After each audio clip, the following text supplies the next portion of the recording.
gotcha. You're wondering what I was doing, weren't you? We are going to talk about waiting today. Maybe it's not your favorite thing to do. It's definitely not my favorite thing to do. But it is a huge part of life is waiting. So there's 3 things that you can do when you wait. You can waste your time, you can wish it away, or you can watch. So as we're going through our lesson today, I want you to think about how you react when you have to wait. Because everybody has to wait. When this time of year you put seeds in the ground and you cover it up with dirt and the sun comes down on it and it rains. I love it because a lot of times flowers pop up. Maybe your favorite vegetables pop up because in springtime and summer it takes patience and waiting. But when all that happens, that process of growing, it takes time, and then all of a sudden beautiful things happen and yummy things happen, right? But there is a process of waiting that we need to learn how Jesus really wants us to wait. Isaiah 40:31, but they that wait upon the Lord shall renew their strength. They shall mount up with wings as eagles. They shall run and not be weary. They shall walk and not faint. That's one of the verses that stuck with me my whole life. But they that wait on the Lord shall renew their strength. They shall mount up with wings as eagles. They shall run and not be weary. They shall walk and not faint.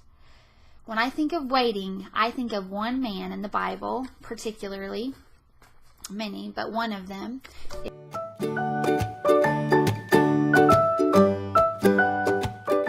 And so Joseph was given this coat because Jacob, his dad, thought he was pretty amazing. And he was actually kind of considered Jacob's favorite. And I hope and pray that your mom and dad don't have favorites, and most people don't.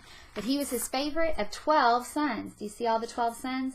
And I don't think that you would be too fond of Joseph either if he was Jacob's favorite, their dad's favorite. And he had this really cool coat. They didn't have a cool coat like that. So they were kind of jealous of Joseph. So Joseph had a dream. Do you see? There was the wheat shafts bowing down to him. And then he had another dream where there are stars and the moons bowing down to him. And Joseph actually...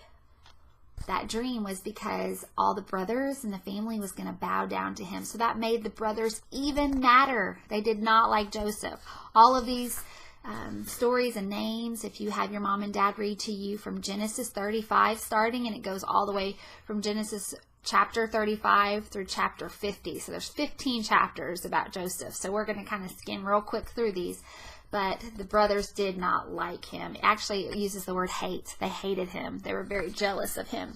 So one day, he went out to talk to his brothers and look at the brothers and see how they were doing. And they wanted to kill him.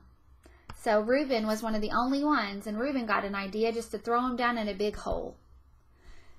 But actually, Reuben was going to go back and get him out of the hole later. He just didn't want him to die. So he didn't want him to kill him. So they threw him into this big hole.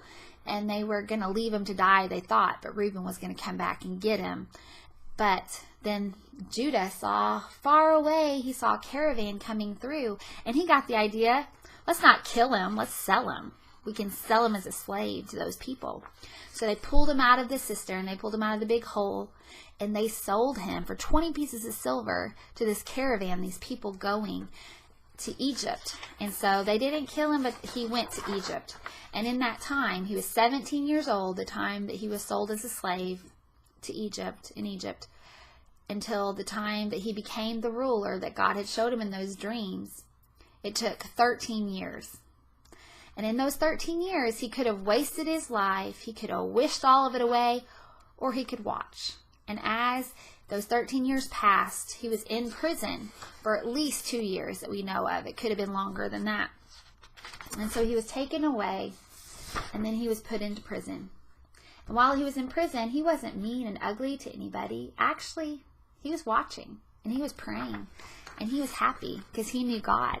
He was happy to just to be alive, and he gained favor wherever he was. People liked him, and he would talk to the people in the prison, and he was gaining favor with all of these people.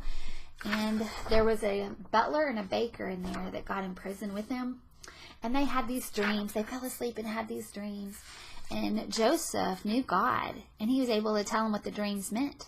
And so when the dreams came true, or what he told them came true, they got out, and what Joseph said would happen happened.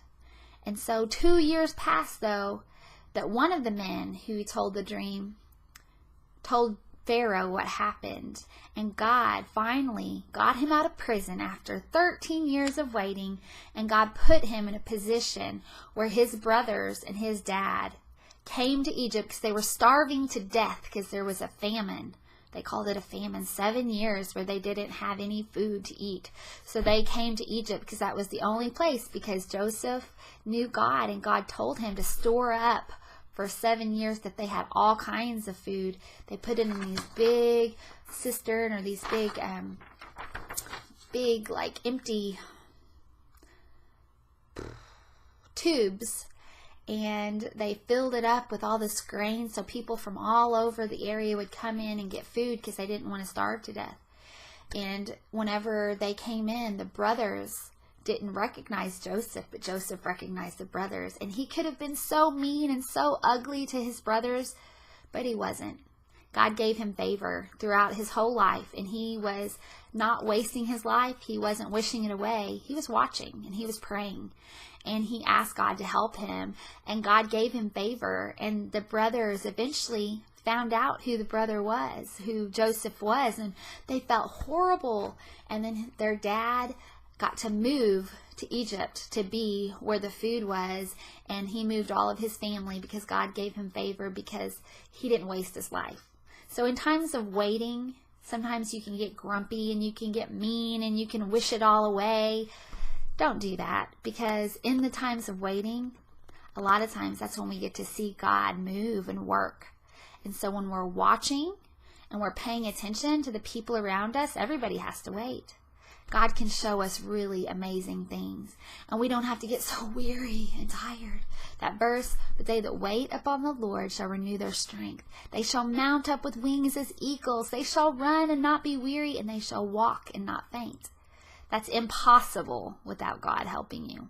So I pray that in the seasons of waiting for you, which you will have plenty of them, I pray that you watch. And you watch God move in big and mighty and powerful ways, because he will. You got to trust him, and you've got to just watch God move and work in your life. So I'm glad you guys came today. I hope that you learned from Joseph's life, and I pray that you guys learn how to wait and trust God. Bye, guys.